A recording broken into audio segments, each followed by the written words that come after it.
127e. Déjà la flamme était redevenue droite et silencieuse. Ayant fini de parler, et déjà elle s'en allait avec la permission du doux poète, lorsqu'une autre qui derrière elle venait, nous fit tourner les yeux vers sa pointe à cause d'un bruit confus qui en sortait, comme le taureau sicilien dont le premier mugissement fut la plainte, et cela fut justice de celui qui de sa lime l'avait façonné, mugissé par la voix du tourmenté et qui y était renfermé, si bien que tout de bronze qu'il fut, il paraissait cependant traversé de douleur. Ainsi, ne trouvant pas de voix ni d'issue à la partie supérieure du feu, les paroles misérables se convertissaient en langage de flamme. Mais après qu'elles eurent trouvé leur chemin vers la pointe, lui imprimant ce tremblement qu'elle avait reçu de la langue à leur passage, nous entendîmes dire ô toi vers qui j'élève la voix et qui à l'instant parlait Lombard, disant à présent va, je ne te presse plus de parler, quoique je sois arrivé peut-être quelque peu tard, souffre de rester à parler avec moi, vois qu'il ne m'en coûte pas à moi, et cependant je brûle. Si en ce monde obscur tu viens seulement de tomber de la douce terre latine d'où je te porte toute ma faute, dis-moi si les Romagnols ont la paix ou la guerre, car je fus des montagnes, entre Urbino et le sommet d'où le Tibre s'épande. J'étais encore attentif et penché vers le fond de la bouge quand mon guide me toucha du coude en disant « Parle-toi, celui-ci est latin. » Et moi qui avais déjà une réponse prête, je commençai sans retard à parler. Ô âme qui est là-dessous cachée, la Romagne n'est ni ne fut jamais sans guerre dans le cœur de ces tyrans, mais toutefois je n'ai pas laissé de guerre manifeste. Ravenne reste ce qu'elle fut depuis bien des années. L'aigle de Polenta a fait là son repère, si bien qu'il couvre Servia de ses ailes. La ville qui jadis soutint la longue épreuve et fit un sanglant amas de Français se retrouve sous les griffes vertes, et le vieux et le jeune matin de Verrucchio qui massacrèrent Montagne, là où ils en ont coutume, continuent d'aiguiser leurs dents. Les villes de La Mona et de Santerno sont gouvernées par le lionceau au nid blanc qui change de partie de l'été à l'hiver.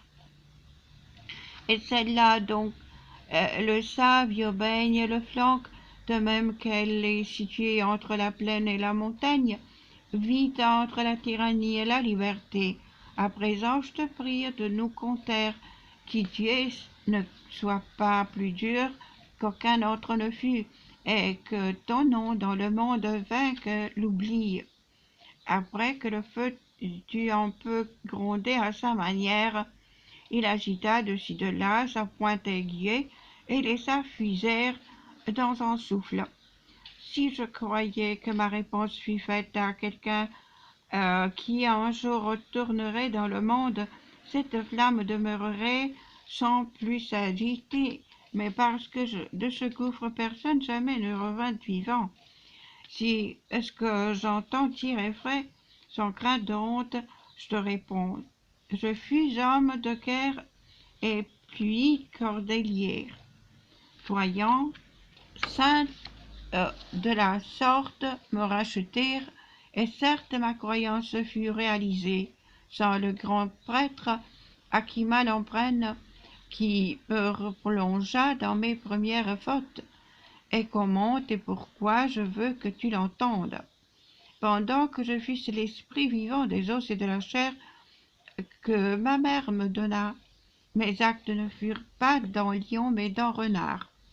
Je connusse toutes les ruses et tous les chemins dérobés.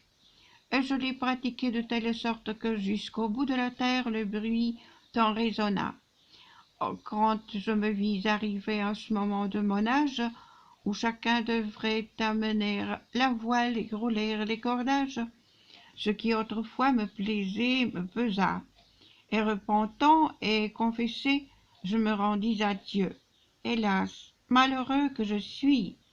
Cela m'aurait servi, mais le prince des nouveaux pharisiens était en guerre près de Latran, et non comme contre Sarrasins ou Juifs, car chacun de ses ennemis était chrétien, et aucun d'eux n'avait été conquérir sans Jacques d'Acre ou commercer sur les terres du Soudan, et il ne considéra en lui-même ni la charge suprême, ni les autres ordres sacrés, ni un moise cordon qui avait coutume en la guerre de rendre plus maigres ceux qui ont été saints.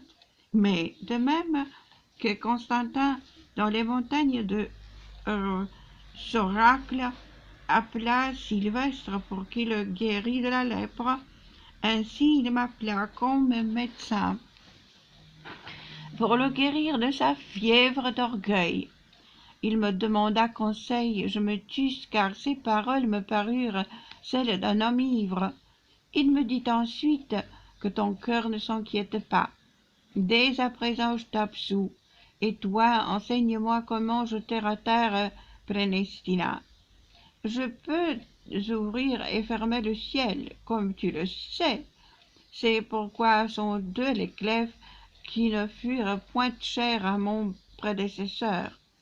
Alors me frappèrent ces graves arguments, et le silence m'apparut pire que la parole, et je dis, Père, du moment que tu me laves de ce péché, où à présent je tombe, beaucoup promettre et tenir peu te fera triompher sur le siège suprême.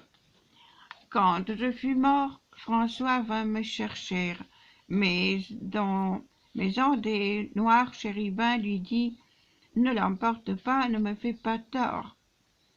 Il doit venir en bas parmi mes serviteurs, car il donna le frauduleux conseil.